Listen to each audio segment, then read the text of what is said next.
¿Qué es lo más común, capaz? Que vamos a ver o que tenemos que diagnosticar. Y de ahí vamos a hablar de un caso clínico que me dirán qué les parece. Porque ahí puede ser cualquier enfermedad reumatológica, ¿no? Bueno, como el caso clínico tiene que ser de una enfermedad común, entonces ahí se pueden debatir entre 2 o 3 probablemente. ¿Ya? Ese es el contenido. Ya. El primer punto que hay que repasar es qué es autoinmunidad. Y la autoinmunidad es una respuesta. Es una respuesta de nuestro sistema inmune. ¿A qué? A unos o varios antígenos propios, ¿no? ¿Qué significa? El antígeno que yo tengo en mi organismo va a generar una respuesta inmune. Pero ojo, es una respuesta inmune sobre un antígeno propio. Es por eso que se dice autoinmune, porque responde contra un antígeno de uno mismo, que no debería ser. Que no debería ser. Eso no es lo normal. Enfermedad autoinmune es esa respuesta, ¿no? Si yo tengo un antígeno propio que mi sistema inmune no debería responder, no debería atacar, y si ataca, eso va a generar un daño o va a generar la pérdida de una función. De ahí es donde viene la enfermedad autoinmune. Pues dicen enfermedades autoinmunes. Depende de qué está atacando. A varios órganos, a un solo órgano, y vamos a ver de qué enfermedad autoinmune estamos hablando. Tolerancia inmunológica, que es el estado en que el sistema inmune no responde a un antígeno específico. Y la autotolerancia es la falta de reactividad inmunitaria contra los propios antígenos tisulares. Entonces, ¿cómo masticamos eso? Nosotros cuando estamos en el vientre de mamá, vamos a empezar a generar antígenos propios. Y sobre esos antígenos propios nosotros tenemos que generar una autotolerancia. ¿Qué significa eso? Que nuestro sistema inmune, obviamente en el cuerpo de mamá todavía es inmaduro, va creciendo y obviamente va madurando y va reconociendo a los antígenos propios y va generando autotolerancia. Y si es que no genera esta autotolerancia, ahí vienen las enfermedades, primero la autoinmunidad y ahí las enfermedades autoinmunitarias. Entonces, primer principio básico, nuestro cuerpo, nuestro sistema va a generar tolerancia. Es importante. Como parte de la maduración de nuestro sistema inmune. La falta de esta tolerancia, la falta de esta autotolerancia me va a generar estas enfermedades. ¿Cómo cuáles? Psoriasis. ¿Qué más? Crohn, Sjögren, Graves-Basedow, miastenia gravis, esclerosis sistémica, lupus, etc. Los mecanismos de autoinmunidad. Recuerden que esos mecanismos dependen de la enfermedad que estamos hablando, pero al final lo que quiero que se lleven es que estos mecanismos van a obedecer a dos factores, van a obedecer a dos bloques. El primer bloque, ¿cuál es? Es los genes. No todos vamos a hacer enfermedad autoinmunitaria. No todos. Algunos. Y si ustedes se dan cuenta, normalmente vienen de familias, ¿no? Mamá, papá, abuelas, hicieron lupus, yo también lo hago. Hicieron Sjögren, yo también lo hago. Hicieron una esclerosis sistémica, yo también lo hago. Entonces tengo una carga genética. Y esa carga genética no es suficiente. También tiene que haber estímulos ambientales, factores ambientales.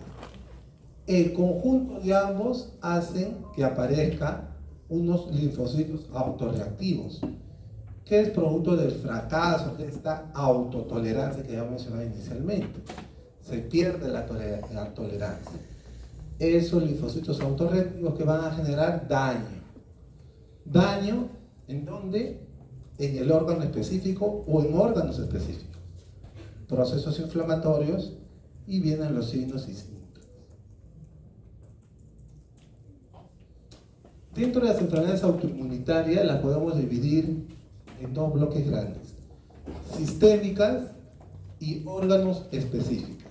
Dentro de las sistémicas vamos a ver que atacan al sistema, al tejido conectivo, y otras, bueno, puede ser a la tiroides, al corazón, al estómago, a la piel, etc. Entonces vamos sobre un órgano específico. De esas, si nosotros nos enmarcamos a las sistémicas, tenemos dos bloques que afectan al tejido conectivo y que afectan al tejido mixto.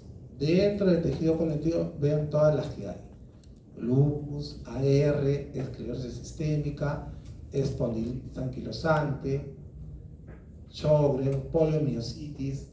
Y si vemos el tejido mixto, BC, vasculitis, poliarteritis nodosa, Kawasaki, Werner, Chug-Strauss, etc.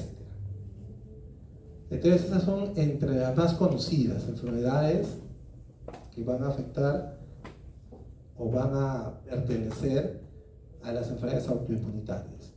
Pero estamos hablando de manera sistémica. Entonces vamos a órganos específicos. Si afecta la tiroides, ¿qué tenemos? Tenemos tiroiditis de Hashimoto, enfermedad de Gray-Bassett. Si afecta, digamos, el páncreas, diabetes tipo 1. Si afecta piel, ejemplo, vitiligo, psoriasis. Si afecta, digamos, el hígado, cirrosis biliar primaria, aunque actualmente ya llaman colangitis biliar primaria. Hematológicas tenemos el PTI, púrpura trombótica idiopática. Son unos ejemplos de esas enfermedades. ¿Qué quiere decir? Que hay que estudiar todas estas enfermedades, ¿no?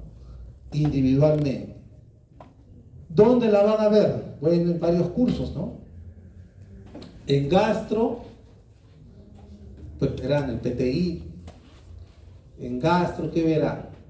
¿Qué enfermedades podrán ver en gastro? La cirrosis o colangitis, las hepatitis autoinmunitarias, ¿no? Lo que ven en el hígado. En hematología tendrán que ver las enemias hemolíticas, el PTI. Cuando vean dermatología tendrán que ver la psoriasis, el vitiligo. Cuando vean endocrino tendrán que ver diabetes tipo 1, la generación. Porque ahí te van a repasar diabetes tipo 2 y otras enfermedades, ¿no? Y así van viendo que mientras ustedes van repasando los diferentes cursos o las diferentes especialidades, van a ir viendo cada una de estas enfermedades. Acá lo importante es tener en cuenta que tenemos un componente genético y un componente ambiental, que es lo principal. Vamos a empezar con la primera enfermedad, que es el lupus. ¿Qué es el lupus? Es una enfermedad autoinmune en la que el sistema inmunológico ataca los tejidos y órganos del propio cuerpo, lo que lleva a una inflamación generalizada. Afecta principalmente la piel, las articulaciones, los riñones, entre otros órganos. Entonces vemos, por eso dicen que es sistémico, ¿no? Porque afecta a varios órganos. De todos los órganos que afecta, ¿cuál es entre los más afectados? Ya, primero, entre los más afectados es el riñón, ¿ya? Es por eso que los pacientes con lupus, varios de ellos, no digo todos, pero varios de ellos, la mayoría de ellos capaz va a llegar a una insuficiencia renal, a una insuficiencia renal crónica, y esta insuficiencia renal las va a llevar a que se dialicen. ¿Ya? También va a llevar a enfermedades hematológicas, como vamos a ver. Hacen anemia, hacen plaquetopenia, hacen también leucopenias. Depende del grado. ¿Cuáles son los síntomas más frecuentes? Fatiga. Bueno, fatiga es un síntoma inespecífico, no lo vemos en cualquier o en varias enfermedades, ¿no? Hasta cuando uno se resfría puede encontrarse fatigado. Siguiente, dolor articular. Ya, el dolor articular ya me restringe algunas patologías. Pero recuerden que cuando uno tiene un resfrío común, a veces pues, le duele pues, todo el cuerpo, dicen, ¿no? Todas las articulaciones, producto de las citoquinas inflamatorias que padecemos en ese momento, ¿ya? Pero si es un dolor articular repetitivo, entonces yo puedo estar pensando en uno, puedo estar pensando en LES, pero también en qué más. Bueno, puede ser unas artralgias, ¿no? Pero ahí también me puede venir.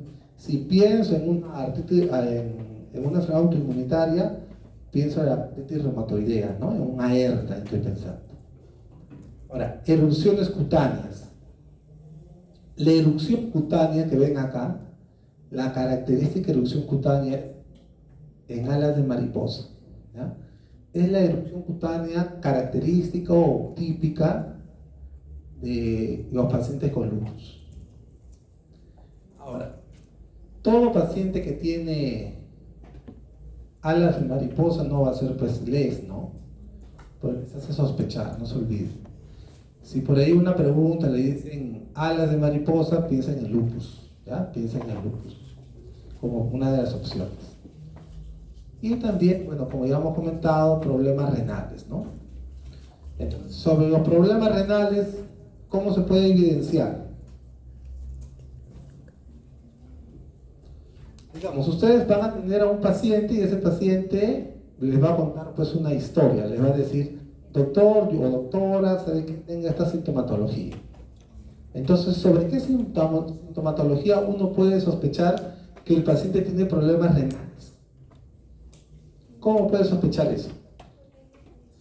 Ya, pero el paciente no debe decir diciendo, tengo proteinuria. Ya, uno, punto importante, espuma, orina espumosa.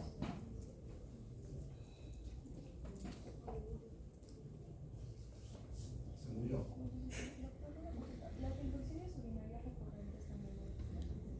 Ya, las infecciones urinarias recurrentes nos hacen ver principalmente al sistema inmune. Uno, hay un problema con el sistema inmune. ¿Quién trae las pilas o la batería para este? ¿Nadie?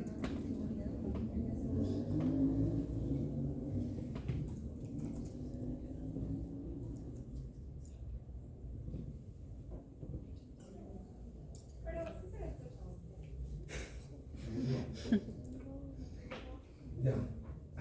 Vamos a ver hasta cuánto nos dura la.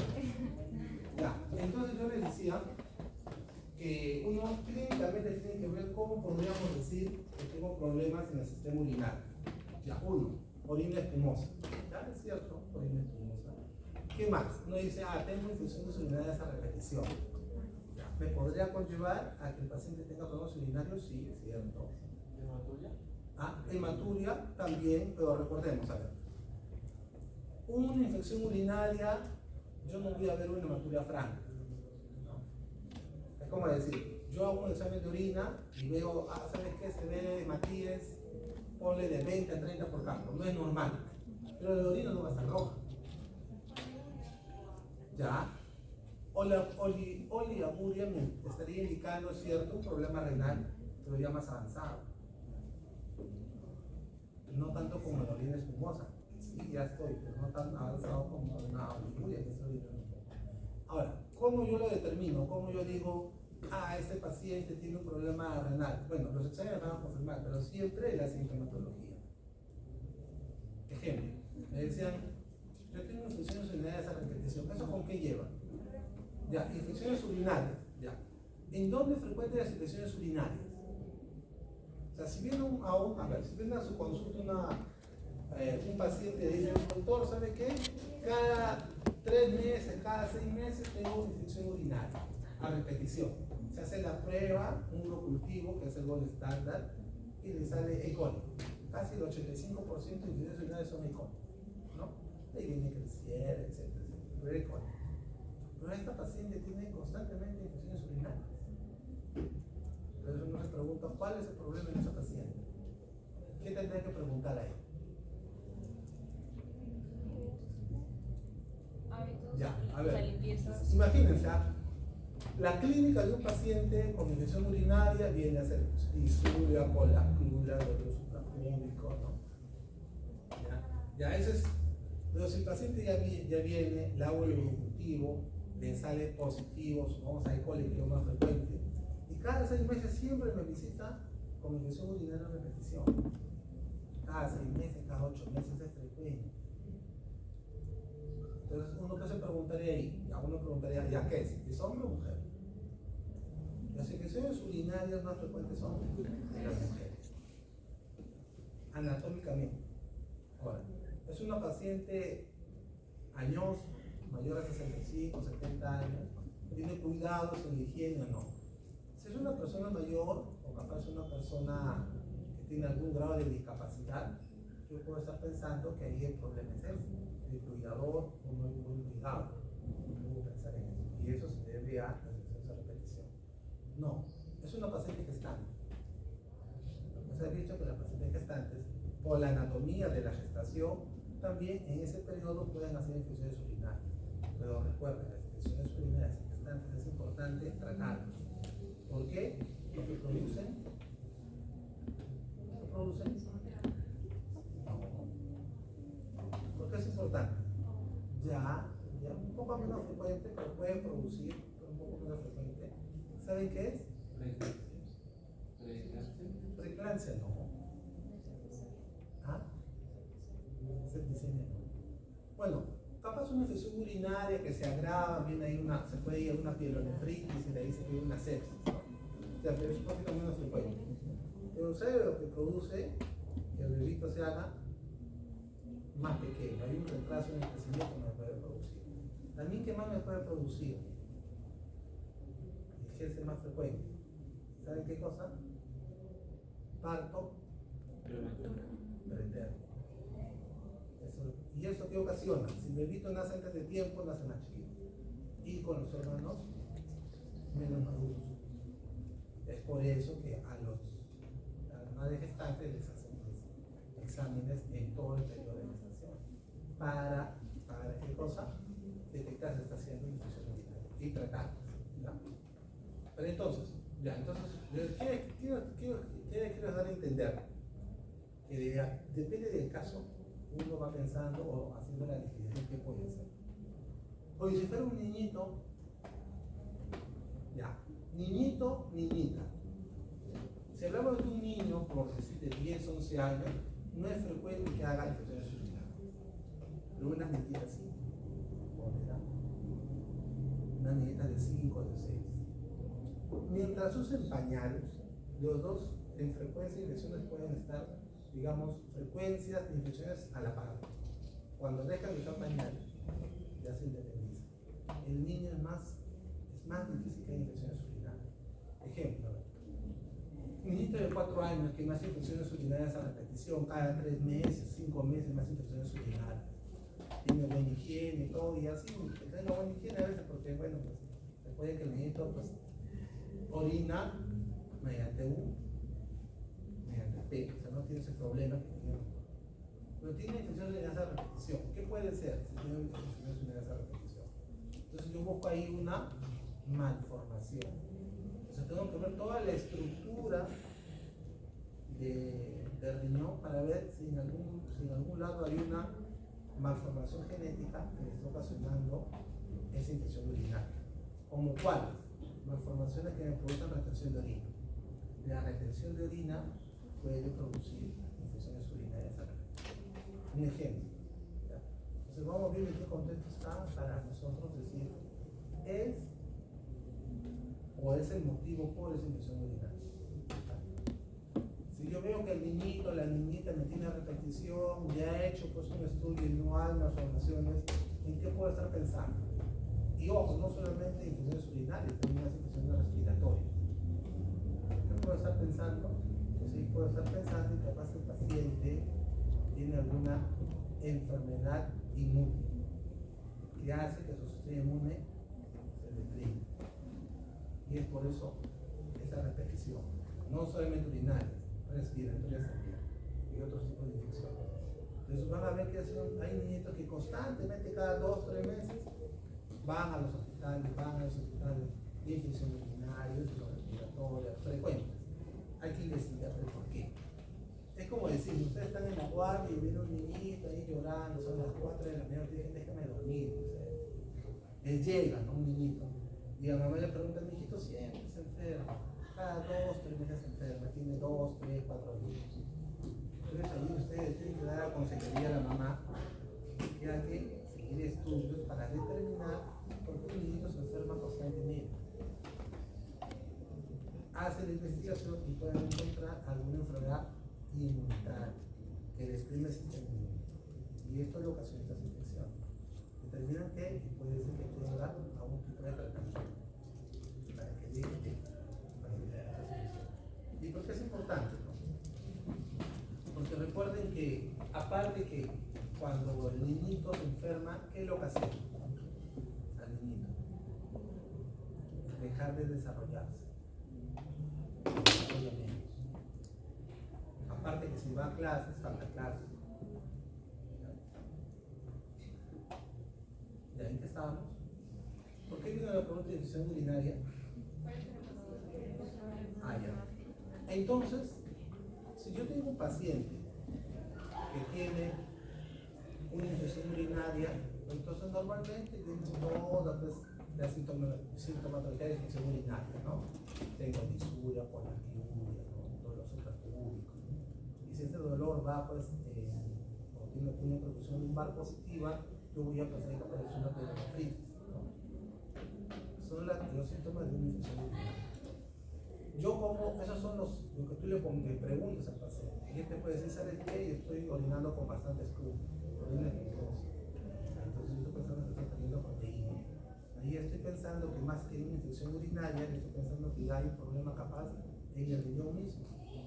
Si es un paciente diabético, que está orinando espumosamente, también puedo preguntar si el paciente está eliminando glucosa también. Entonces hay un olor a veces característico también, el paciente diabético. ¿Ya? Entonces hay alguna forma que yo pueda determinar que hay algún problema nefrológico, hay un problema renal. Continuamos. Me avisan cuando falta 15 minutos. Ya, entonces estábamos diciendo de que el lupus eritematoso va a atacar a varios órganos. Entre los principales, veamos que es el riñón uno de los más afectados. ¿Ya? Los signos y síntomas más comunes, recuerdan que les digo, las formas enales de mariposa. Las formas enales de mariposa es característica. Pero recuerden, no hay algo patognomónico acá que diga que es, pues ya, con este síntoma es lupus. ¿Ya? No se olviden de eso. Ya casi se ha proscrito eso de patognomónico en medicina.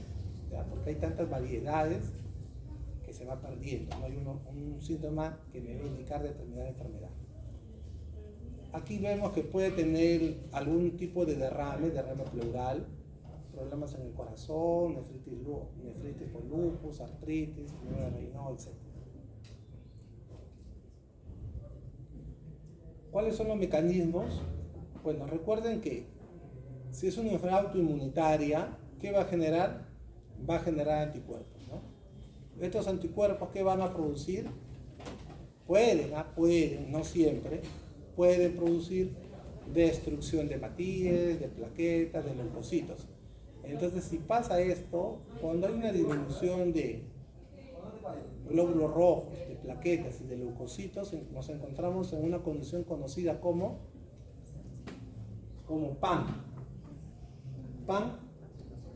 pancitopenia, ¿no? Pancitopenia. Ahora, nosotros podemos ver que si es solamente plaquetas, trombocitopenia, ¿no? Citopenia si es solamente, pues, leucocitos, ¿no? Y anemia hemolítica, hematíes. Ahora, si estos anticuerpos pasan la barrera hematoencefálica, pueden ocasionar manifestaciones neuropsiquiátricas. Recuerden que los pacientes con lupus pueden hacer manifestaciones neuropsiquiátricas. Estos anticuerpos se van a agrupar y pueden formar inmunocomplejos o complejos inmunes. Estos principalmente, ¿dónde se van a depositar? A nivel de los glomérulos, membrana glomerular, que va a ocasionar nefritis lúpica. También se pueden depositar en unión dermoepidérmica y también en vasos sanguíneos. Esta formación de inmunocomplejos activan complemento y si activan complemento hay consumo de este complemento, que va a ocasionar disminución de C3, C4, ¿no? Es por eso que si nosotros vemos a un paciente característico de un LES, vamos a encontrar, o podemos encontrar qué cosa. Uno, anemia, hemoglobina baja. Trombocitopenia, número de plaquetas disminuidas, debajo de 150.000. Leucopenia, ya depende del laboratorio, pero por debajo de 4.000, en algunos casos 4.500 se considera leucopenia. Si encontramos consumo de complementos, ¿qué vamos a encontrar? C3 y C4 disminuidos.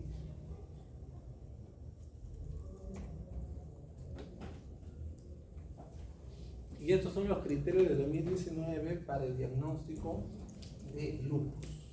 ¿Ya? De lupus. Ahora, estos criterios diagnósticos se han usado para determinar, porque el diagnóstico de lupus a veces es difícil. Y es por eso que se ha llevado este cuadrito, de un consenso, ¿no? De la reumatología en el año 2019. Pero miren el primer punto, el primer criterio. ¿Qué necesitan para un paciente con lupus? O para el diagnóstico de lupus, ¿cuál es el primer examen que le tienen que hacer? Ya, pero ¿qué tipo de anticuerpos? Hay varios anticuerpos. Los ANA. ¿Ya? Los anticuerpos antinucleares. Es el primer examen que le tenemos que hacer a los pacientes, los ANA. Estos ANA se encuentran en todos. Todos tenemos ANA. Ya, ¿todo paciente con ANA positivo tiene enfermedad autoinmunitaria? No. Ustedes van a su amigo, o capaz ustedes se hacen pruebas de ANA, anticuerpos antinucleares, y sale por ahí alguien positivo. No necesariamente van a ser alguna enfermedad autoinmunitaria, no necesariamente. Y al revés, todos los pacientes con lupus van a tener ANA positivo. No todos. No todos. Entonces, si no me ayuda, pues ¿para qué lo uso? Porque es lo que tenemos como primer prueba, como screening, como un tamizaje, si quieren ustedes, los anticuerpos antinucleares. Entonces, estos anticuerpos antinucleares tienen un título. Para que sea significativo, tiene que estar de 1,80 hacia arriba. De 1,80 hacia arriba para que sean significativos. ¿Qué quiere decir? Que 1 en 40 no va a ser lupus, puede ser, pero menos probabilidad. Cuando yo considero más probable que haga un lupus o una enfermedad autoinmune, de 1 en 80 hacia arriba. De 1 en 80 hacia arriba. Y si tiene 1 en 80, veo la sintomatología que tiene el paciente. ¿Como cuáles? Hace fiebre o febrícula.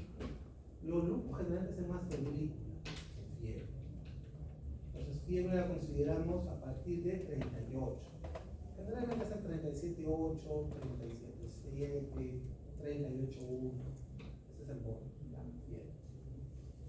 Problemas cutáneos. Úlceras orales, generalmente no duele. Alopecia y lupus cutáneo. Por decir, si un paciente tiene alopecia y tiene úlceras orales, ¿qué puntaje le pongo? No se suma. Si tiene alguno de este grupo o tiene varios de este grupo, se pone más alto. Supongamos que tiene lupus cutáneo 1, se pone 6. Y si tiene úlceras y el lupus cutáneo, se pone 6. No se suma. Artritis, sinovitis característica por inflamación, derrame. Bueno, acá tiene que haber el compromiso de 2 o más articulaciones. Y estas tienen que tener una rigidez matutina mayor a 30 grados. De 6 puntos. En sintomatología neurológica tenemos delirio, psicosis, inclusive llegan a convulsiones. Celositis, acá veíamos un derrame pleural, o pericarditis aguda, o y en hematológicas tenemos disminución de leucocitos, de plaquetas y en nuestro tumor.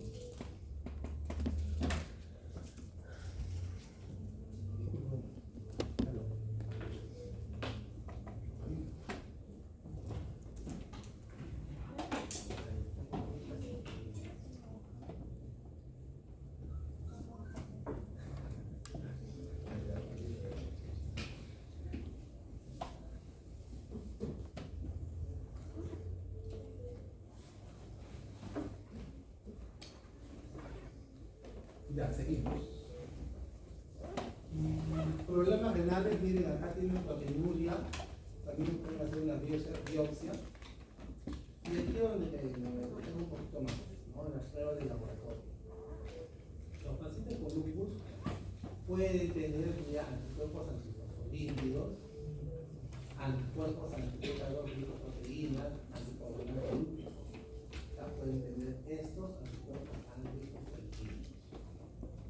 Complementos también, combinaciones entre bajo o bajo o bajo. Y anticuerpos de alta especificidad como el anti-DNA de doble cadena y el anticuerpo anti-SNP. Y por ahí hay una pregunta, me parece interesante. Entonces, si yo tengo un paciente con sospecha de lupus, el primer examen que le tomo, ¿qué es? El ANA. Y ahora, ese ANA tiene varias formas de hacerlo. Lo puedo hacer por ELISA, por Western blot, o lo puedo hacer por inmunofluorescencia indirecta. Esa inmunofluorescencia se considera como el gold estándar, la metodología usada para determinar anticuerpos antinucleares es ¿qué les dije? La inmunofluorescencia. ¿Ya? ¿Y qué patrón se busca? Un patrón homogéneo generalmente.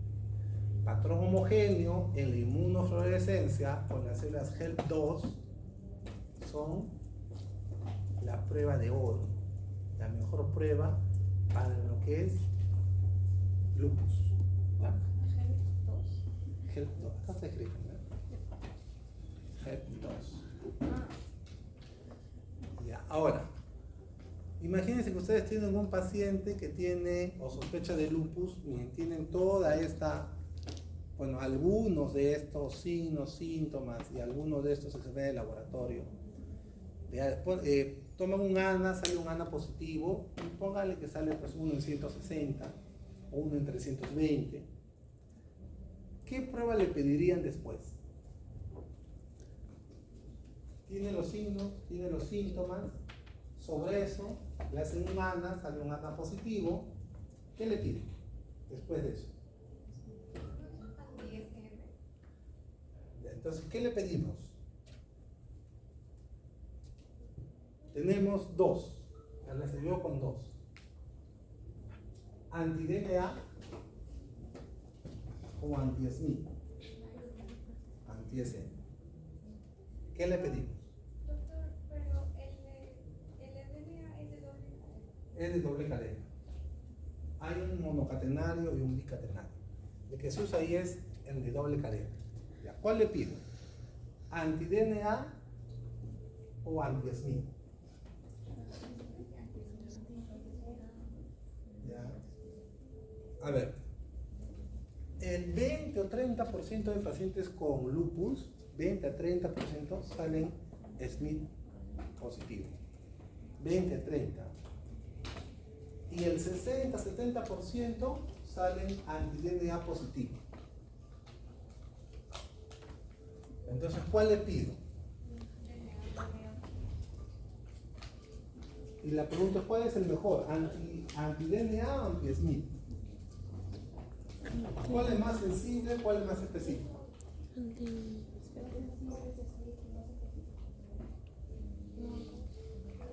¿Cuál le pido? Entonces uno es más sensible, otro es más específico. ¿Cuál le pido?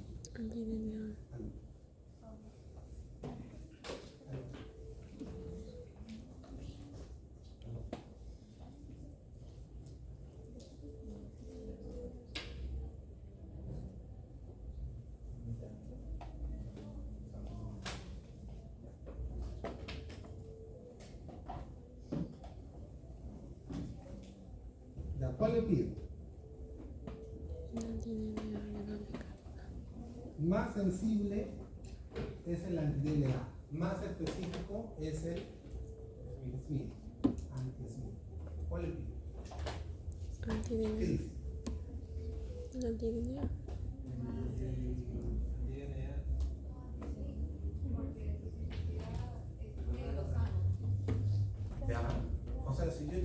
me preguntan cuál es la siguiente prueba, yo tengo un 60-70% de posibilidades que me salga positivo con el DNA.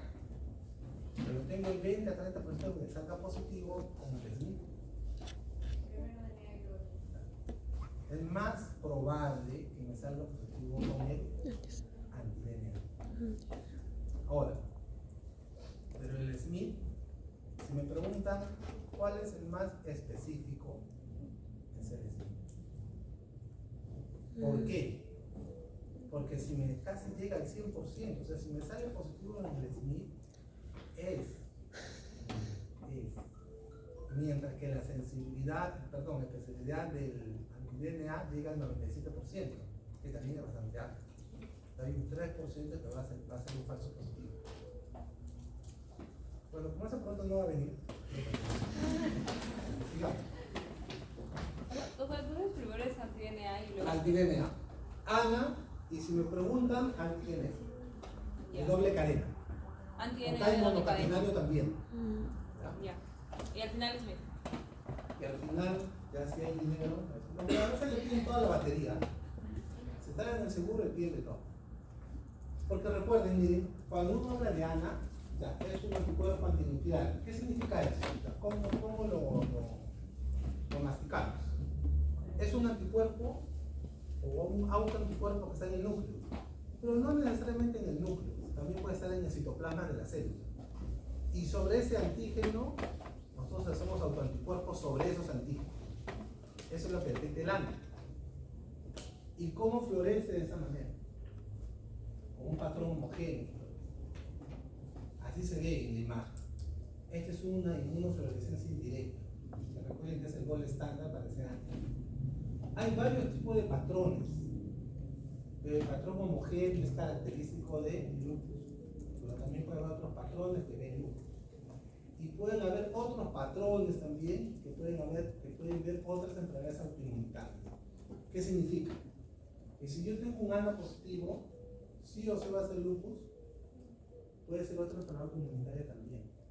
Ejemplo, pacientes con artritis reumatoidea pueden tener ANA positivo, sí, en menos frecuencia. ¿Puede haber un paciente con Sjögren o ANA positivo? Sí. Pero es un primer paso.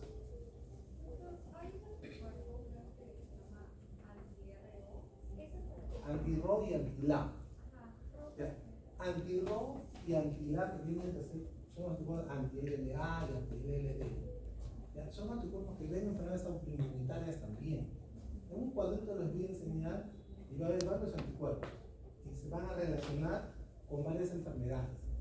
Pero el detalle, ¿cuál es acá?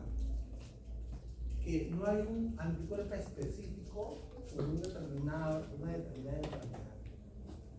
¿Entienden? Es por eso, si yo les digo, todos los pacientes con anti-DNA positivo van a ser lupus, no todos. Miren acá. ¿Qué es el ANA? Es un grupo de autoanticuerpos que se unen a varios antígenos nucleares y citoplasmáticos. Es un biomarcador sensible para la evaluación de enfermedades autoinmunes.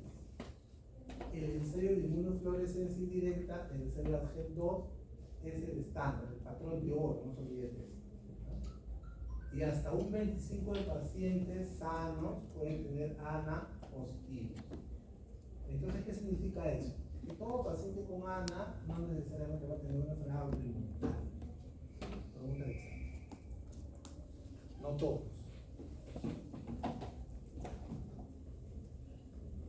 Pero miren acá. Este es el patrón que se ve en los ANA.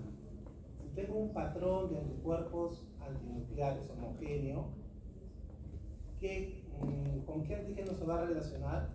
Con un anti-DNA de doble cadena, con histonas, con la cromatina. ¿Qué puede ser o qué enfermedad me puede dar un LES inducido por fármacos? Puede ser también una enfermedad hepática autoinmune. ¿Y qué pasa si yo veo un patrón fino moteado o un patrón moteado grueso? ¿Miren con qué antígeno está relacionado?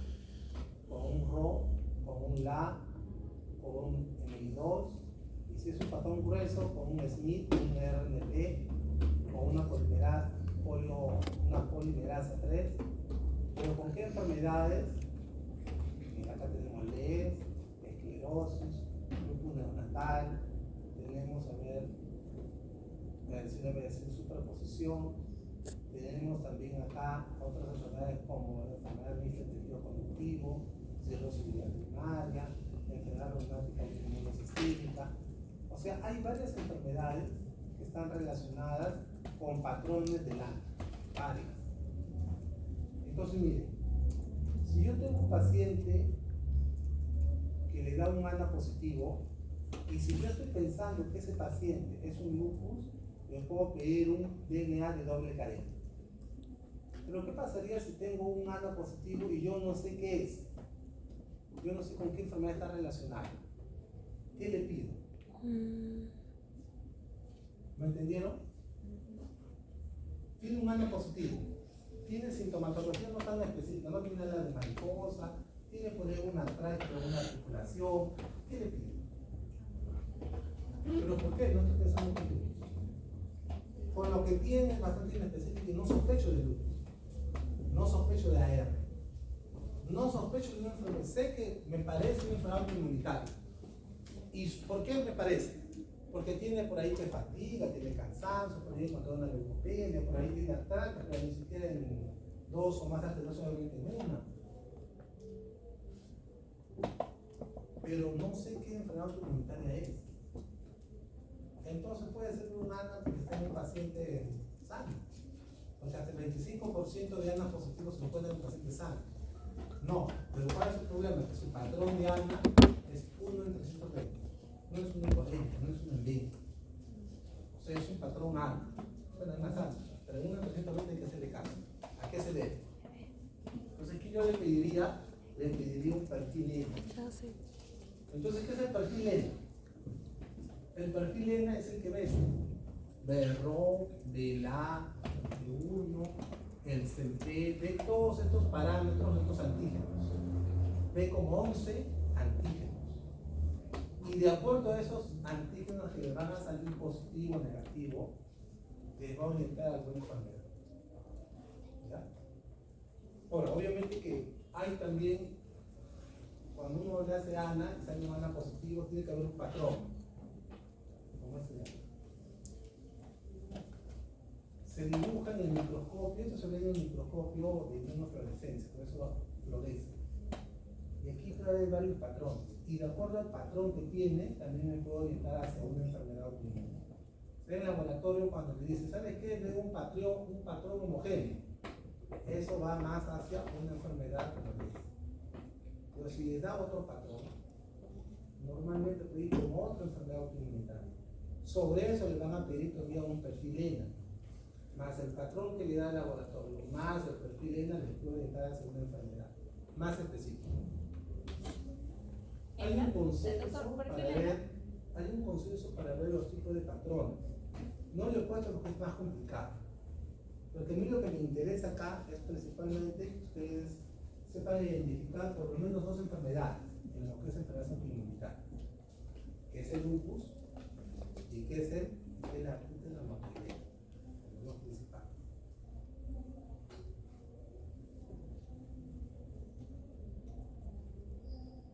Miren la cantidad de enfermedades que pueden ser, que son entre las principales, todas las que dicen acá. No podemos repasar todas estas, pero de todas esas vamos a repasar por lo menos 2. Hemos empezado con lupus. Entonces, el lupus, ¿qué tiene que tener? Tiene que tener, va a venir con fiebre, con febrícula, puede tener también algunos síntomas cutáneos como una alopecia, como úlceras orales, puede aparecer también artralgias en 2 o más articulaciones con rigidez matutina de más de 30 minutos, puede haber también sintomatología neurológica, puede haber también leucopenia, trombocitopenia, puede haber problemas renales, esto es el laboratorio, ¿verdad? Y sospechar en esto. Entonces, esto hay que grabarse para sospechar en lupus. Entonces, mínimamente son 10. Entonces, ¿qué tiene que tener? Clasifica como lees con una puntuación de 10 o más. Pero tiene que cumplir el criterio de entrada. ¿Cuál es el criterio de entrada? Ana 1,80. ¿Ya?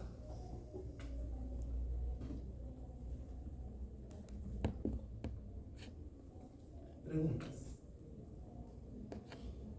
Entonces no se olviden. Ana, anti-DNA, doble cadena, anti-Smith. Que es lo más frecuente que tenemos como positivo en lupus. ¿Ya? No se olviden eso. Es lo más frecuente en lo que es lupus eritematoso sistémico. Si ustedes ven en una descripción, en una pregunta, en un caso clínico que les habla de alas en mariposa, piensen en lupus. ¿Ya? Piensen en lupus. Pero también vienen problemas renales, problemas hematológicos. Siguiente, preguntas. Sí. Cuando es homogénea la divergencia, ¿es lupus también? Claro, cuando es homogéneo, patrón homogéneo. Hay una pregunta del examen, me parece que les puse, ¿no? ¿Qué es lo que nosotros vamos a buscar en un paciente con lupus? ¿Qué patrón hay? Y era patrón homogéneo. ¿En dónde lo vamos a hacer? Lo tenemos que hacer ¿en qué células? F2. ¿Cuál es la metodología? Inmunofluorescencia indirecta. Recuerden que ese es el gol estándar. No, yo lo puedo hacer por IFI, lo puedo hacer por ELISA, lo puedo hacer por Western Blot, son metodologías. ¿Cuál es el patrón de oro para hacer ANA? IFI. ¿Ya? ¿Y qué voy a buscar? Un patrón homogéneo. Pasemos a AR. Otra enfermedad. IFI, inmunofluorescencia indirecta. AR, pasemos a la AR, artritis reumatoidea. Y ven esas lesiones, ¿no? O cómo se deforma, la deformidad que lleva. Antes se veía más estos casos, ¿no? Ahora es un poco más difícil, es doloroso también llegar a estos casos, a estos extremos. Capaz en zonas lejanas del país se podría ver. Pero ya es poco difícil que en las ciudades lleguen a estos extremos porque llegan con tratamiento, hay tratamiento para eso. Entonces, ¿qué es el AR? Es una enfermedad autoinmune sistémica común que afecta principalmente a las articulaciones sinoviales, ¿no? Entonces, ¿qué afecta el AR? Las articulaciones sinoviales. Se caracteriza por una infiltración de las células inmunitarias a la articulación. Ya se infiltra y crea un proceso inflamatorio. Ese proceso inflamatorio va a ocasionar daño, erosión en las articulaciones, en el cartílago. Se caracteriza por una infiltración de células inmunitarias en la articulación. ¿Cuántos son los afectados? De 0.5 a 1% de la población mundial.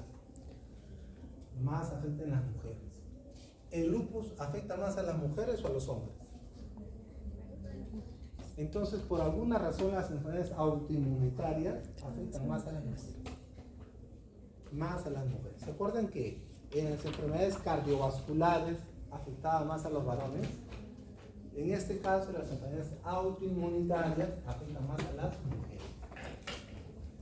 La afectación del AR de las articulaciones es bilateral y simétrico. Miren una diferencia. Normalmente es bilateral y simétrica. ¿Qué quiere decir? Que si solamente me duele un lado de la articulación, no es que lo descarte completamente, pero me da a pensar que no es AR, ¿ya? Porque es bilateral y simétrica normalmente. La inflamación de las articulaciones con el tiempo conduce a la destrucción de la articulación con pérdida de cartílago y erosiones óseas, ¿no? Por eso son tan dolorosas.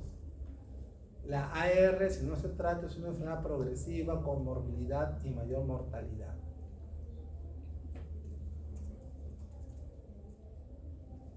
¿Cuáles son los mecanismos involucrados en el inicio o progresión de la artritis reumatoidea? Entonces, miren, va a haber factores que me van a predisponer. ¿Como cuáles? Como toda enfermedad autoinmune. ¿Qué me predispone? Dos componentes. Genético y ambiental, ¿no? Ya. ¿Qué genes están involucrados? Normalmente se dice que están involucrados el HLA, el DR, que es el tipo 2, el DR, se dice que los alelos involucrados son el 1, el 4. ¿Ya? ¿Qué es el HLA? ¿Quién sabe? Son anti HLA. HLA. ¿Qué es el HLA? Eso lo van a usar bastante cuando ustedes estudian la parte de trasplante de órganos. Entonces, hace muchos años, ¿no? Decía, ¿no? Si yo, pues, mi riñón ya no me sirve, ya no me funciona, ¿por qué no me puede donar otra persona un riñón? Si tengo dos. Si yo tengo dos riñones, bueno, uno le puedo dar a mi hermano, o a mi mamá, o a mi papá. Entonces la teoría dice, sí, pero ¿por qué no? Si tengo dos, con uno puedo vivir. ¿Con un riñón puedo vivir? Sí, con un riñón. Claro, yo ya no voy a ser un atleta, pues, de alta gama, ¿no? Porque tengo que tener algunos cuidados. Pero sí, podemos vivir con un solo riñón. Y entonces, hace muchos años empezaron a ver los famosos trasplantes renales. Pero siendo hermanos, teniendo el mismo grupo sanguíneo, se estaban viendo que había rechazo. Siendo mi hermano, como mi cuerpo rechaza el riñón de mi hermano. Son hermanos. Entonces empezaron a preguntar, pues, aparte, ¿no?, del grupo sanguíneo de los hermanos. Es como cuando ustedes donan sangre. Por decir, si yo soy del grupo A, mi donante pasa del grupo B. No. ¿Por qué? Porque en mi sangre yo tengo anticuerpos dirigidos contra B, ¿no? O sea que si me donan sangre tipo B, mis anticuerpos van a eliminar, van a atacar los hematíes que tienen antígenos B, porque tengo anticuerpos anti-B. Va a tener una gran hemólisis. Y obviamente un proceso inflamatorio que va a ocasionar probablemente que agrave la enfermedad que tengo en ese momento. Entonces, cuando empezaron a donarse riñones que eran del mismo grupo sanguíneo y siendo hermanos, uno se preguntaba, ¿pero por qué los rechazas si son hermanos? Entonces ahí se empezó a descubrió que hay otros elementos implicados en los trasplantes de órganos. Y esos elementos implicados en el trasplante de órganos se conoció como HLA, antígeno leucocitario humano. Son antígenos relacionados al trasplante. ¿Y por qué se llamó antígeno leucocitario humano? Porque se encontró en el humano, sí se encontró en los leucocitos. Pero no solamente en los leucocitos hay estos antígenos. Tenemos dos tipos de antígenos tradicionales, tipo 1 y tipo 2. El tipo 1 se encuentra en todas las células nucleares, en todas. Y el tipo 2 se encuentra en las células presentadoras de antígenos. ¿Por qué es importante? Porque si es que yo hago un trasplante con un hermano, o mejor dicho, con un donador que es HLA idéntico, no hay rechazo. ¿Y dónde se vio eso? ¿Y cómo se dieron cuenta? Cuando el donante fue un hermano o fue un gemelo, que son HLA, y no ocasionó ningún rechazo. Y por eso se llegó a investigar y a descubrir. Y por eso con unos trasplantes, lo primero que le piden es un estudio de HLA. Entonces les decía, se ha visto que en estos pacientes que son susceptibles hay una herencia de HLA. Y los HLA que están más involucrados en el AR son los HLA de tipo DR. Los HLA no es uno, son varios HLA. A, B, C, DR, T. De esos el DR se está involucrando, el tipo 4 y el tipo 1 se involucran. Entonces por eso venía la reflexión, ¿no? Entonces hay factores que nos ponen más susceptibles. ¿Qué factores? Un ejemplo, la HLA. Otro ejemplo de un factor ambiental, ¿cuál sería? Pacientes que fuman. Pacientes que fuman también predisponen a ER. Ojo, no solamente es el factor ambiental, también es el genético, ¿ya? También es el genético. Entonces, estos factores, ¿qué van a provocar? Estos Estos factores pueden provocar o pueden activar lo que se conoce como la citrulinación. ¿Qué es la citrulinación? Es la formación en una proteína de la arginina, se convierte en un péptido citrulinado. Bueno, ¿y con qué se come eso? Bueno, este es un proceso normal. Ya, la fosforilación es un proceso normal. Sí. Y hay otros procesos bioquímicos normales. La citrulinización es un proceso normal, sí, también, en que se forma una arginina, se va a convertir en un péptido citrulinado. Esto es normal. Es una, que se conoce como una reacción post-traduccional. ¿Qué significa esa reacción post-traduccional? Posterior a la traducción. ¿Qué es la traducción? Es la formación de la proteína. Entonces yo formo la proteína y se supone que ahí no debería haber un cambio. Pero hay, ¿qué cosa? Citrulinizaciones que me van a ocasionar que esta proteína formada se empieza a alterar. Y principalmente, ¿qué se altera? Su carga. Convierte esta proteína en una proteína que va a activar algunas células. ¿Como cuáles? Por decir, esa proteína que yo he formado, hay un proceso de citrulinización y esta proteína se convierte en un antígeno que va a reaccionar, o que mi cuerpo, mi sistema va a reaccionar sobre esa proteína. Ojo, esta proteína es común, pero con la citrulinización esa proteína se activa. ¿Y activa qué cosa? Activa células presentadoras de antígenos, activa macrófagos. ¿Esta que va a ocasionar? Que se activen las linfocitos T, los linfocitos B. Y estos linfocitos B, ¿qué van a hacer? Formación de autoanticuerpos. Porque estos autoanticuerpos aquí van a atacar a la proteína citrulinada. ¿Ya? Entonces, la formación de autoanticuerpos se debió a un estímulo de esta proteína. Y esta proteína citrulinada se debió a un factor genético y a un factor ambiental.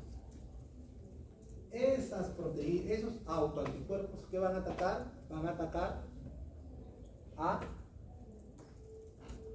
atacar las articulaciones. Y es donde van a ocasionar, en ese proceso inflamatorio, van a ocasionar ¿qué cosa? Una destrucción. ¿Ya? Eso es lo que va a ocasionar. ¿Cuáles son los signos y síntomas de una artritis reumatoidea? Dolor, rigidez, enrojecimiento, hinchazón. Eso es lo que vamos a encontrar en las articulaciones. Cansancio, depresión, inflamación de los ojos, pérdida de peso, nódulos reumatoideos, inflamación de otras partes del cuerpo. Pero principalmente, ¿qué va a hacer? Dolor en las articulaciones, ¿ya? Es lo principal.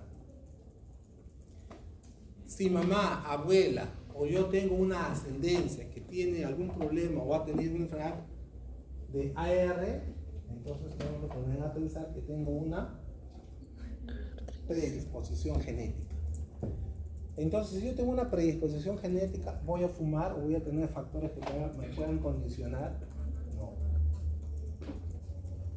Y ahora, otro factor ambiental que me puede condicionar, ¿cuál sería?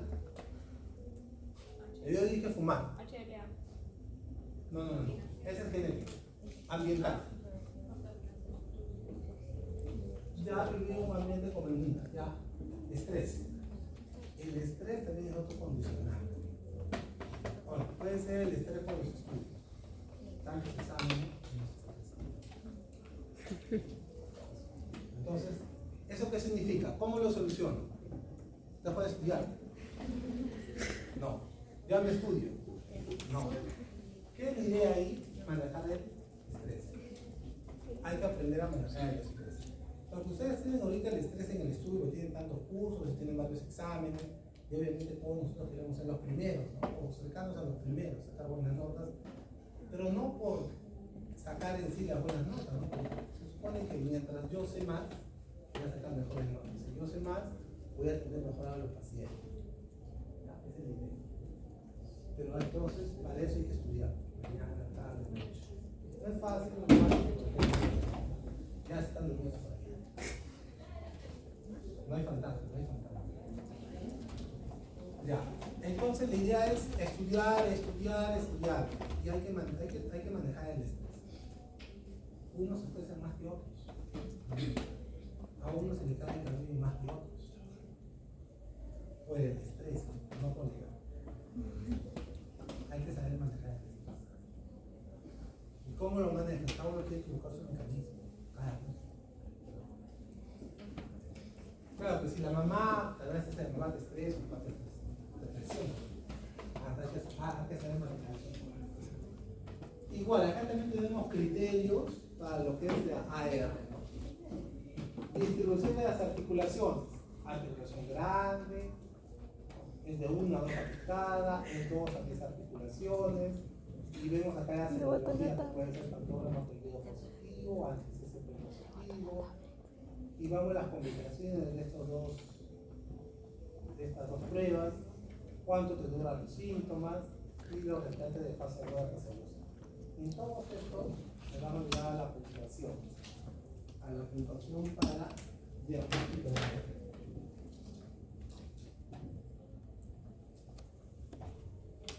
¿Cuánto tiempo le falta? 22.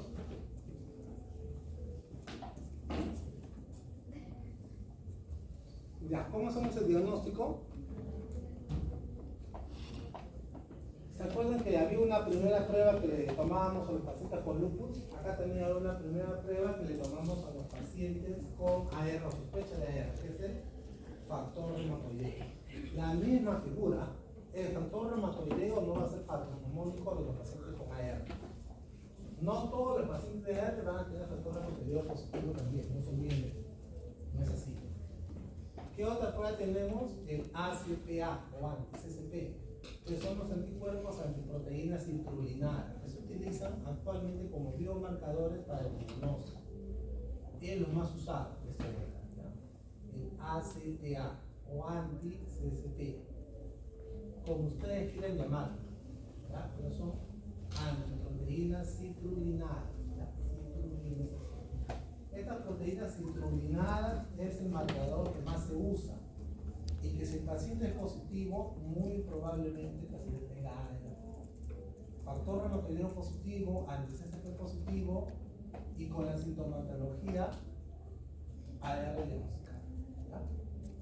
Pero hay otra prueba más, que es la anti-CAR-T, que es anticuerpos anti la proteína carbamilada, una tercera prueba. Siempre se va a usar, eso lo vamos a ver.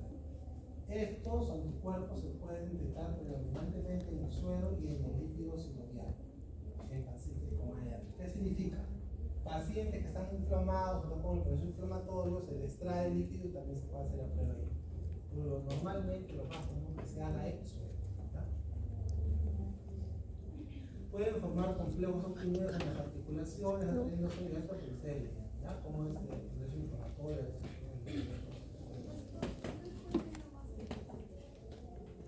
Ya. Entonces, lo vamos a ver más adelante, pero a ver, pregunta. Si yo tengo un paciente con sintomatología de AR, o sea, dolor articular, no es una articulación, ya hemos visto el esquema que tiene que tener. ¿Qué le pido? De cajón le voy a pedir un factor reumatoideo, ¿no? Que normalmente va a salir positivo, supongamos. ¿Qué le pediría? ¿Proteína citrulinada o anticar? ¿Qué le pediría? ACPA. El ACPA, ¿no? O el anti, o miren, a ver. Si yo tengo a este paciente, lo mínimo que yo le tengo que pedir son dos pruebas. Factor reumatoideo y la proteína citrulinada, esas dos. Pero cuando yo le pido anticar, ¿para qué le pregunto? ¿O le pido los tres? No, pide dos. Factor reumatoideo y proteína citrulinada. Con esos dos es más que suficiente. cuándo pido anticarpe? ¿Cuándo pido? Cuando tiene los síntomas, pero en ambas pruebas es negativo. O en una de ellas. Especialmente la citrullinada.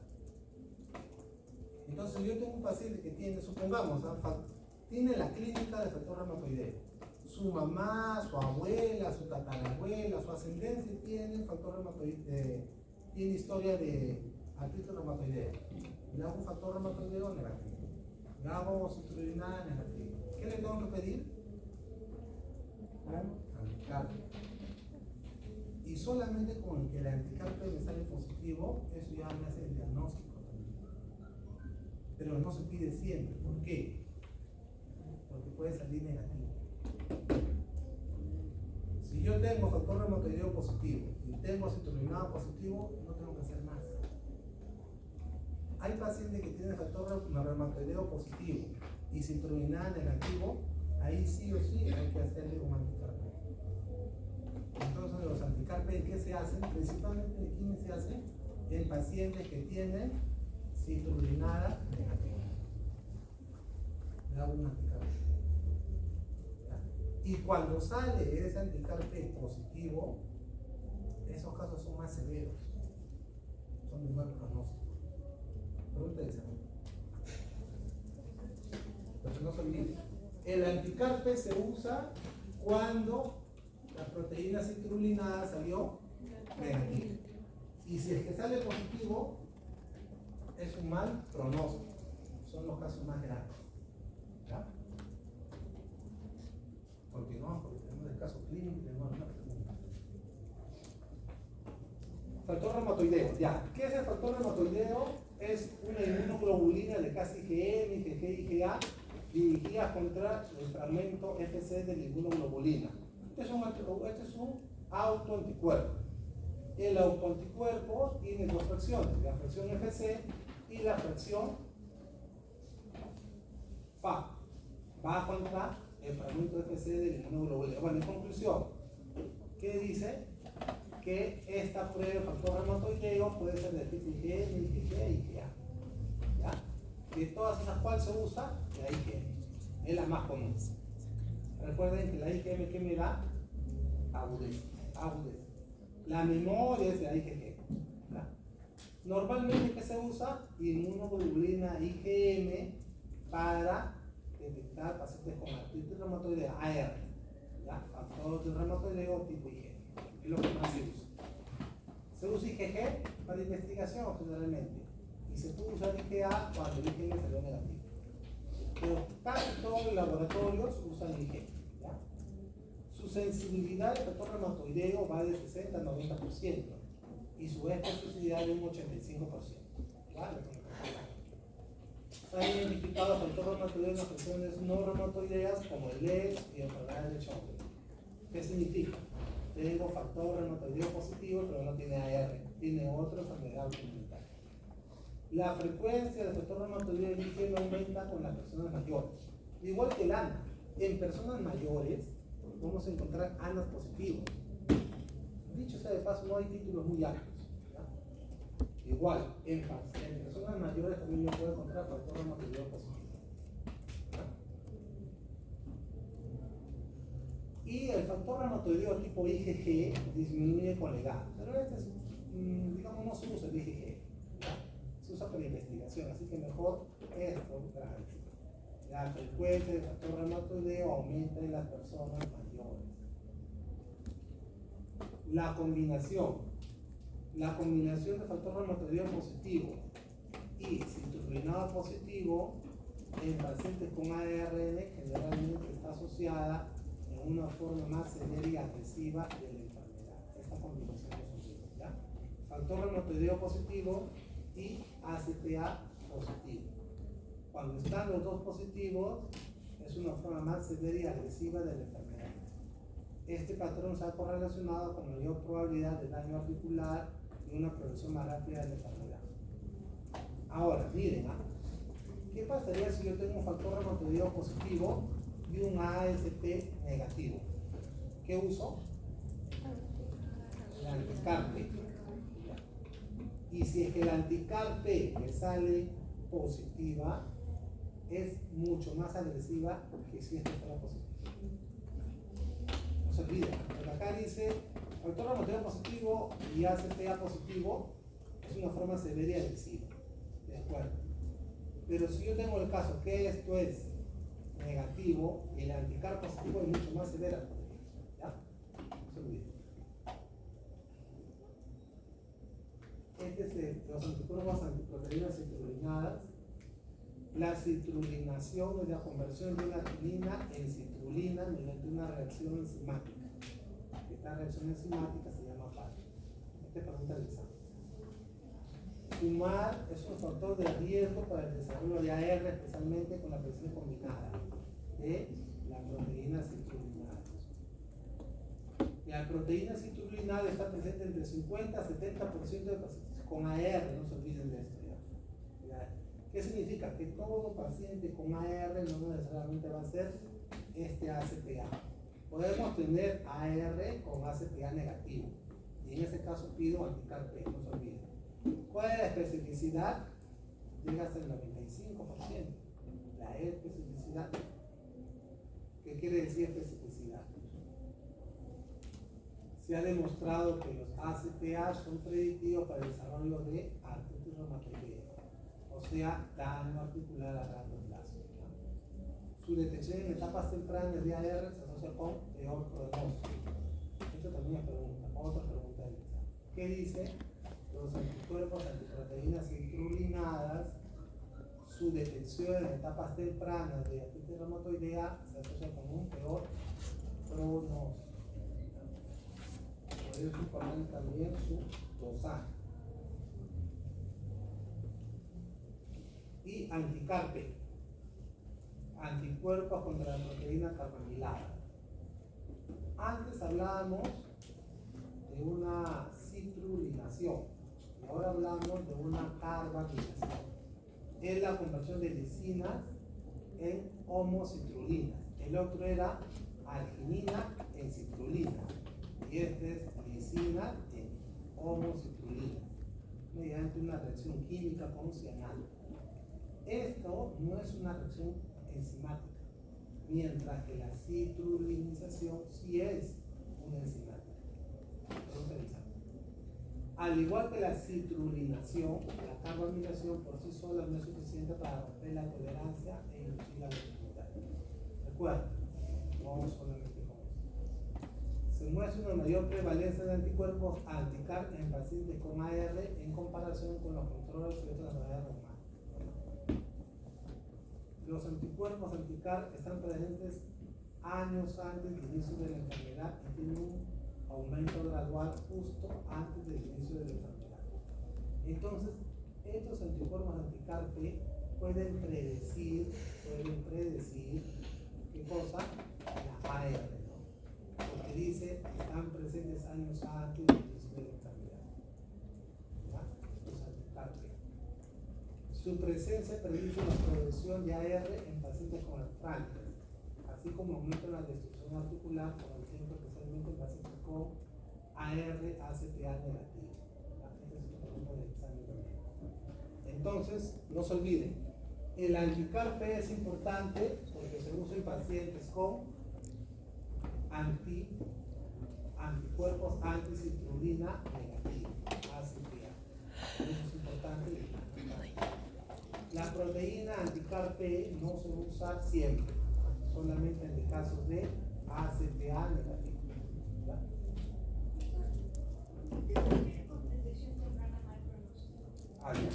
Por decir, hazte cuenta que tienes artralgias, pero pues digamos que son artralgias no tan severas. Yo me hago una proteína carbamilada y se ha visto que se relaciona bastante con un mal pronóstico. ¿Qué significa? Con la AR, que le va a ir mal.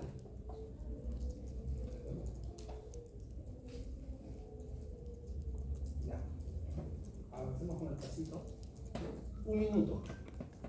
¿Qué les parece? ¿Les parece lupus? ¿Les parece AR? ¿Les parece Sjögren? ¿Les parece Gray Basedot? ¿Qué les parece? diabetes tipo 1.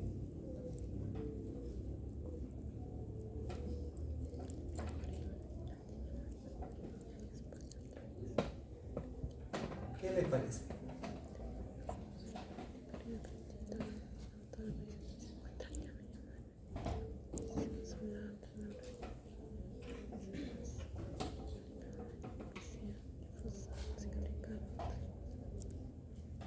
Ya lo vamos a olvidar.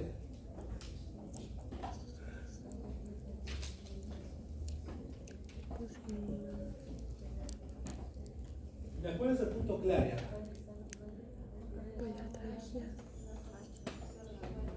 Ya, miren acá, ¿no? Pacientes de emergencias, de manas, colesterol, miato, otras varias cosas, rigidez articular. Y aquí, erupción cutánea, región malar. Ahora, recuerden, toda erupción cutánea en la región malar no necesariamente va a ser esas sospechadas.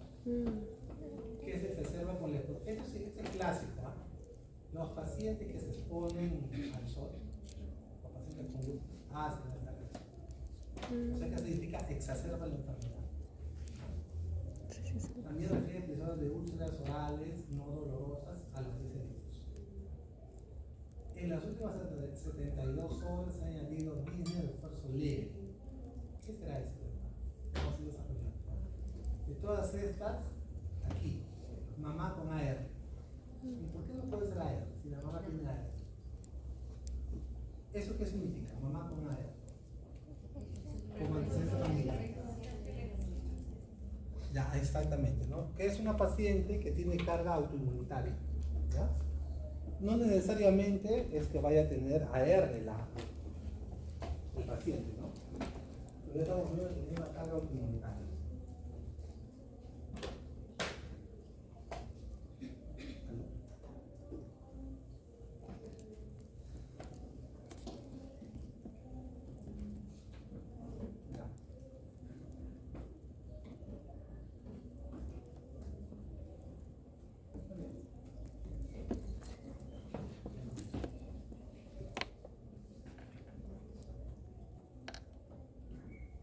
Ya, preguntas. Ya que lo resolvimos, nos pasamos al final. Vamos a ver. ¿A qué les llama la atención ahí?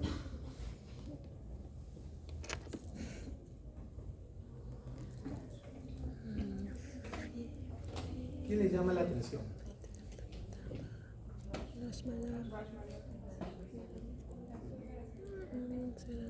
Ya, mira, primero, normalmente hacen febrícula, ¿no? Febrícula. Y la febrícula va de la mano con la frecuencia cardíaca, ¿no? De ahí no hay más que me llame la atención. En el estado general, paciente alerta, orientada, fase febril, aspecto fatigado. Ya, cabeza y cuello, el rash, ¿no? El famoso rash malar, ¿no? Son alas nasales y pómulos. Pero este es importante, respetando el surco nasolabial, ¿ya? Tienen que respetar este surco, porque si no lo respetan, entonces no es, por lo menos, el signo del DES. ¿Ya? Tienen que respetar este surco nasolabial. Úlceras indoloras en paladar blando, alopecia difusa, ¿ya? Alopecia difusa, que no forma cicatriz. Fotosensibilidad también es otro que es frecuente en los pacientes con lepra, la fotosensibilidad. Articulaciones, dolor y leve tumefacción. Ahí seguimos. Miren, en pulmones habíamos visto que había una disnea leve, ¿no? Pero en el examen no sale nada, ¿no? O sea, está todo normal. Entonces, esa disnea leve, ¿qué puede ser? Dime nada más.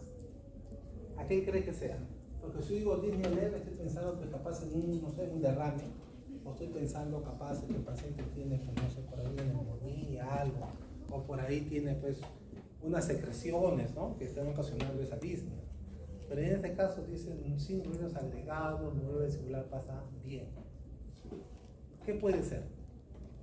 Si voy al aparato en sí y veo que está normal, entonces me pongo a pensar en los casos en que hay una disnea leve y que el involucrado no sea el aparato respiratorio. ¿Qué puede ser? Muscular, ya, capaz por ahí una lesión y me hace que respire con dificultad, ¿no? Ya. ¿Qué más? No puede ser porque dice que está con fase febril, por eso que está más cansado. Ya, podría ser si la fiebre capaz es elevada, ¿no? Pero es febrícula. Es febrícula. Podría ser, ¿qué más? Anemia, ¿no? Uno de los casos donde hay disnea es por la anemia.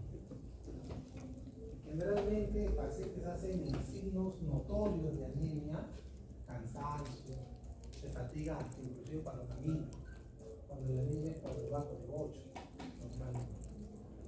Pero cada cuerpo es independiente o cada cuerpo es único. Puede desarrollar algunas singularidades, ¿no? ¿Qué les parece esta agrupación de síndromes? Síndrome constitucional con la astenia, pérdida de peso, febrícula, síndrome articular con las articulaciones comprometidas, y hipocutánea, eritema malar, sensibilidad, úlceras orales, y alopecia difusa que no es cicatrización. ¿Qué le falta ahí? Yo le pondría ahí un síndrome más. Ya le pondré un síndrome anémico ahí. Que me dé una respuesta a esa disnea. Yo se le pondría acá anemia o síndrome anémico. Para explicar, pero si no, no explico. ¿Dónde está acá la disnea leve? A ver si me pasó la disnea leve. ¿Dónde está? ¿Ya? Entonces acá se tendría síndrome anémico y acá le pondría la disnea leve. Sigamos.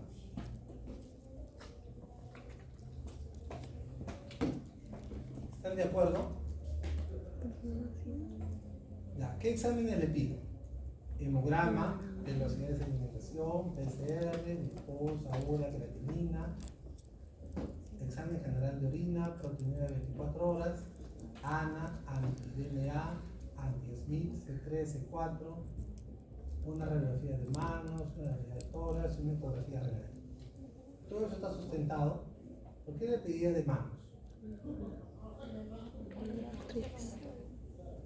Puede ver qué pasa si tiene una artrosis, o qué pasa si tiene una fractura, o qué pasa si tiene otras lesiones, ¿no? Que escaparían al riñón. Una radiografía de tórax, ¿por qué? Por la disnea, ¿no? Capaz mi examen físico no fue tan riguroso, ¿no? Para que no se me escape. Y una ecografía renal, ¿por qué? Porque el riñón es el más afectado, normalmente.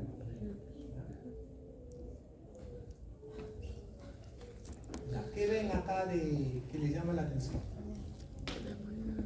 Dice anemia normocítica normocrónica. ¿Qué significa eso? Ya. No necesariamente no es modificado. Puede ser anemia crónica también. Ya. Hemoglobina. Ya hay anemia. Es una anemia leve. ¿Cómo está su volumen corpuscular medio? Normal, ¿no? Por eso es normocítica. ¿Cómo está su hemoglobina corpuscular media? Normal. Por eso es normocrónica. ¿Ya?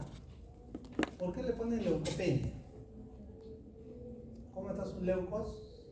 Disminuidos. ¿Por qué le ponen linfopenia?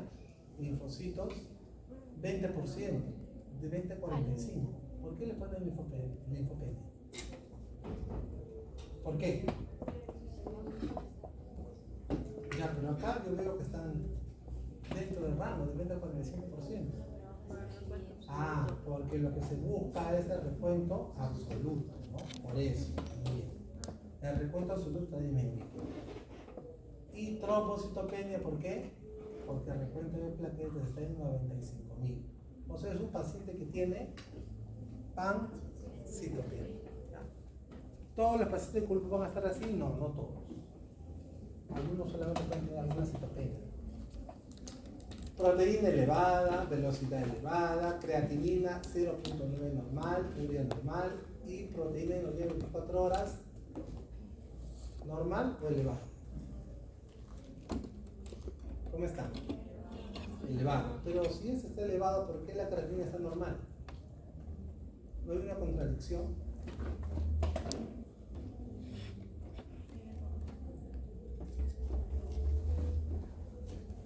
¿O está bien? ¿Qué dice?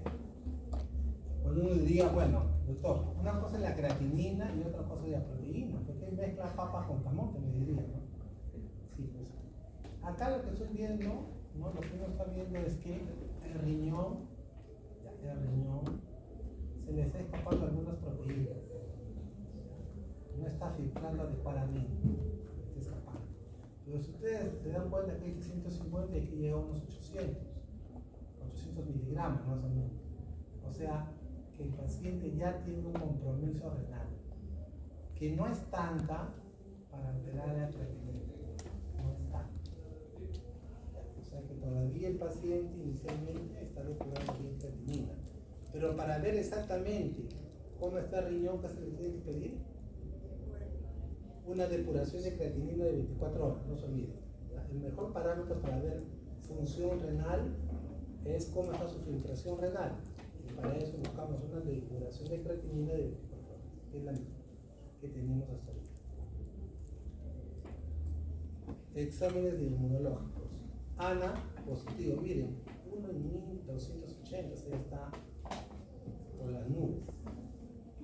Anti-DNA positivo, anti-SMIT positivo, C3, C4 bajos. O sea, este es un examen clásico de un paciente con lupus. ¿Ya? O un paciente con lupus. ¿Y cómo lo vamos a encontrar? ¿Ya estamos en hora ya? ¿Sí? Ya. ¿Tienen clase después? 4:30. Ya esta radiografía es solamente para poner imágenes y que vean que todo se ve normal. ¿Y cuál fue el diagnóstico? Tenía fiebre, 2 puntos. A ver, ¿qué tenía de esto? Alopecia, úlceras orales. ¿Qué punto le pongo? 4. 2, nada más. Se coge mayor. Rash malar, alopecia no cicatrizante, úlcera, lupus cutáneo subagudo, lupus discoide, lupus cutáneo agudo. Ya tenía un rash malar, 6, ¿no? 6. Artritis, tenía con rigidez matutina más de 30 minutos, 6 puntos. Acá son 12 puntos, más 2, ya son 14 acá nada más. Entonces, a ver, vamos a poner un criterio clínico y otro criterio laboratorial. Neurológico no tenía. Derrames tampoco tenía. Tenía leucopenia, trombocitopenia y tenía anemia. Entonces acá iba 4 puntos. Renales, ¿tenía proteinuria? Sí, 4 puntos. No se le hizo biopsia. Vamos a ir a biopsia, no que sea tan agresivo. Y de estos tenía C3 y C4 bajos, 4 puntos. Y tenía anti-DNA, anti-SMIT positivo, ¿no? 6 puntos. Este paciente pasa de 20. O sea, es un paciente clásicamente con lupus. ¿Ya?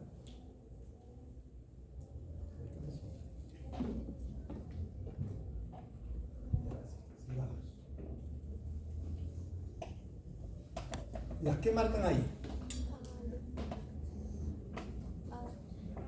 Normalmente los pacientes con lupus o con lupus más que AR van a ser pacientes jóvenes. Normalmente, ya dice, y normalmente van a ser mujeres normalmente, pero hay varones también. ¿Ya? Paciente mujer de 20 años presenta dolor articular, erupción en alas de mariposa, el médico sospecha de LES. ¿Cuál es la prueba que se le solicita inicialmente? ¿Cuál es? No se olvide. No le van a pedir inicialmente una DNA de doble cadena ni un antiasmita. Ya. Y si sale positivo con patrón homogéneo, ¿cuál es la metodología considerada de referencia? Ya también es otro regalo. ¿Cuál? IFI. Ya si fallan en el examen, por lo menos 2 o 3 creo que no tienen que fallar.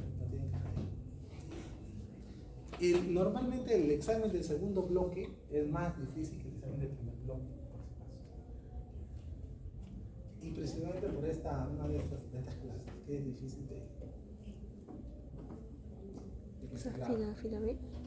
¿Qué marcan ahí? Segundo bloque. Fila B. O sea, del horario. Varón de 58 años. Miren, lupus joven. AR ya es un poquito más mayor. Varón de 58 años presenta dolor articular progresivo y rigidez matutina. 2 puntos. Se sospecha de AR. Factor reumatoideo positivo y un ACTA, anticuerpo anticiclina negativo. ¿Cuál es la prueba recomendada? Práctica. Esta es la última.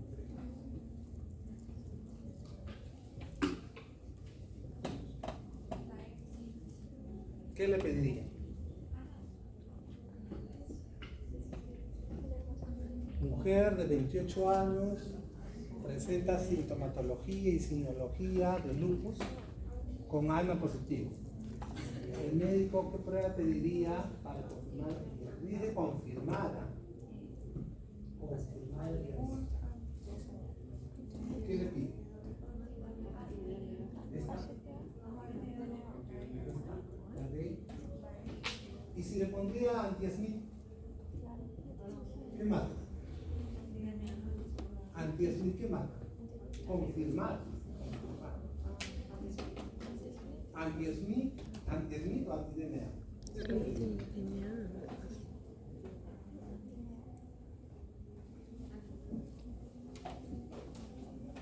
¿Qué le pediría? Anti-Smith. Si el examen viene que no va a venir, que viene en otro examen, pero ahí anti-DNA de doble cadena. Si encuentran una alternativa que dice monocatenario o dice SS, puede venir así, anti-DNA, ese sería el doble cadena. O también puede venir SS.